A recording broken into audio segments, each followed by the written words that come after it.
Alright, so I just bought this new little sewing machine and I'm going to show it off. It's I guess it's a little hobby sewing machine. I paid $21 for it, and I've been playing with it a little bit, and I actually ended up my work pants with them. They did alright, it wasn't too bad. I'll show you what that hem looks like. It's not perfect, you know, but it did a fairly decent job for stitching. That's about the only stitch it does, though. But you know, if you don't do a lot of heavy sewing, you only need it for basic stuff. The little sewing machine's pretty good for that. Alright, so this is a little sewing machine out of its box. It's not very big at all, and kind of give you an idea about how big this is. This is a 12-inch ruler. I'm sticking right here beside it. Yeah, see, it's not big at all. That's a decent little sewing machine. And it's got a little bobbin.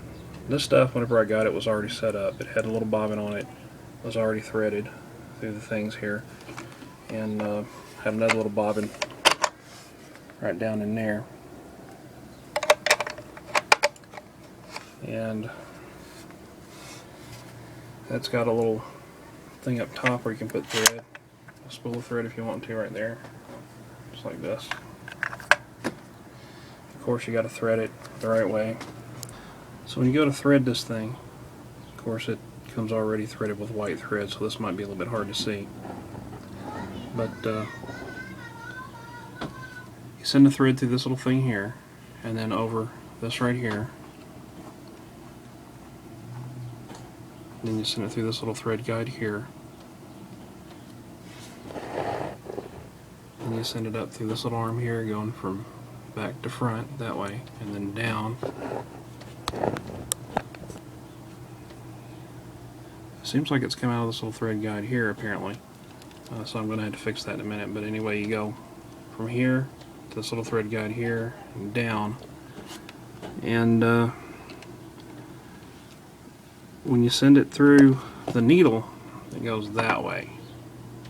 Don't send it through the needle that way. Send it that way. Okay, so this is how you thread the needle in the bobbin. Basically, I'm using a needle threader here, which incidentally would also be useful for this because the hole in this is so small, it's hard to thread that. So you can use a needle threader to get the thread through this one if you have to. Alright, I always have trouble getting this thing in the needle. And by the way, it comes with 2 needles in case you break one. I broke one yesterday. Alright, so I've got the needle threader and the needle.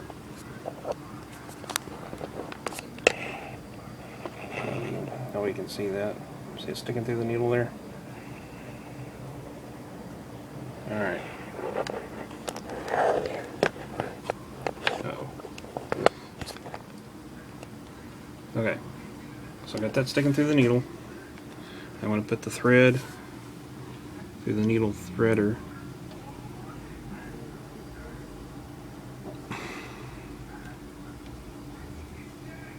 Which is not easy to do either, but it's easier than putting it in the needle. And then I just pull the thread through the needle like that. Okay, and then I have to take the thread, put it under the foot into the back like that.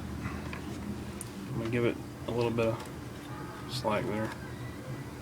Okay, and I'm gonna put that down.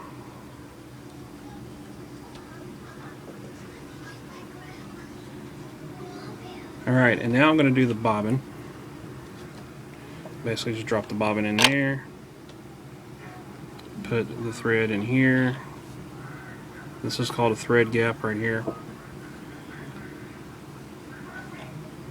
And then I'm going to put the little guard back on there.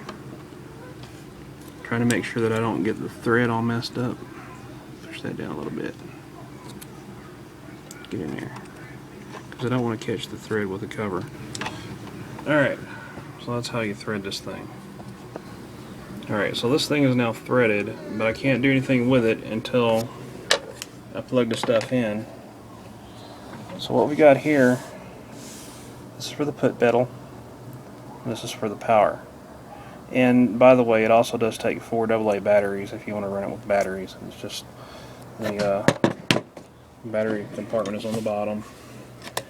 Just take that off right there. There's the batteries, or where you put the batteries. I don't have any to put in there. So let me put the compartment cover back on. Incidentally, you might be wondering how you would wind the thread onto the bobbin. Basically, this right here, it comes out somehow. I did it yesterday. There we go. And you just stick the bobbin on the back of this.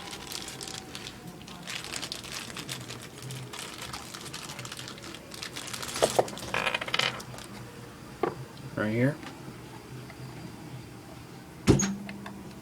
And of course you hook up your thread to the spool, which is up top, and then you just turn it on and it winds the bobbin, but you'll have to guide it with your finger. Guide the thread with your finger, otherwise it might get tangled up back here in the back. So that's how you do that.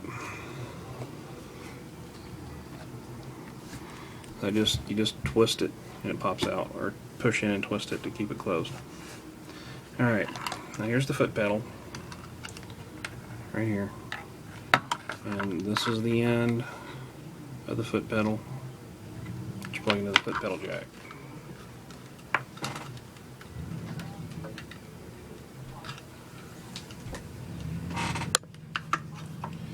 Alright, foot pedal jack goes in, whoops, right there. Okay, and then the power jack, obviously, that's the power jack. That's the end of the power jack.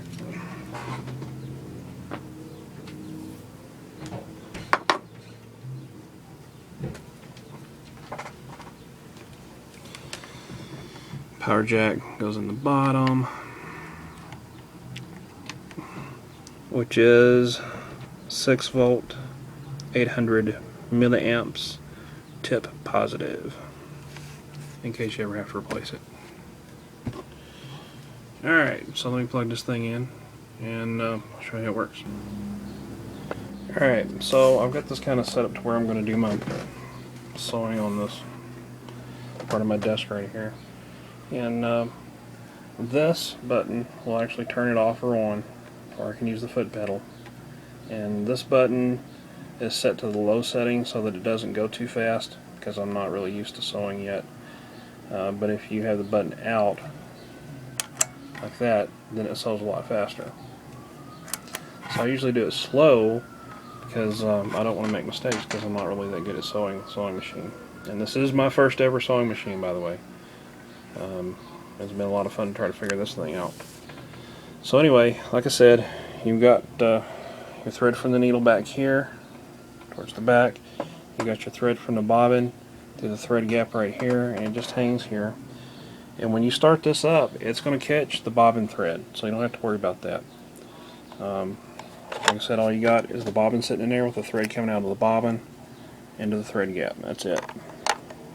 There's no special way you have to put it in there, except you got to make sure it doesn't catch that cover. Now that I took the cover off, I got to fix it again. Alright, so we're going to hem up some pants today. I hand sewed these a while back, and I'm going to try to finish them up. It's my little girl Harvest Moon. Let's see here. Put these up too high. Okay, gotta raise the foot. Put the pants under them.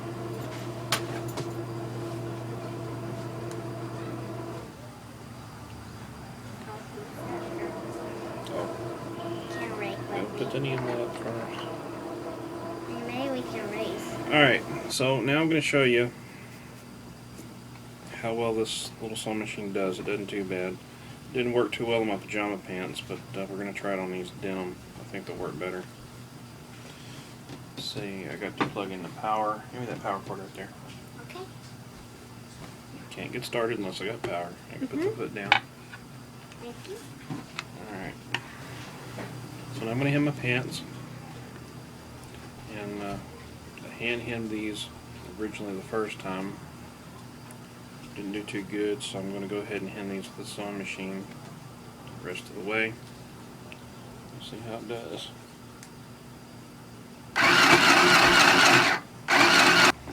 I gotta keep an eye on it and make sure, because I don't want to put needles in here. Last time I put a needle in here to hem at pants, I bent my sewing machine needle. I broke it. And this is the last needle I got, so I don't want to mess it up.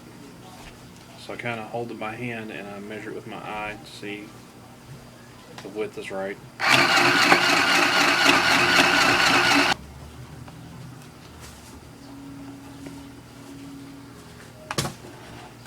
Certainly not a perfect sew, but yeah, good enough for my purposes.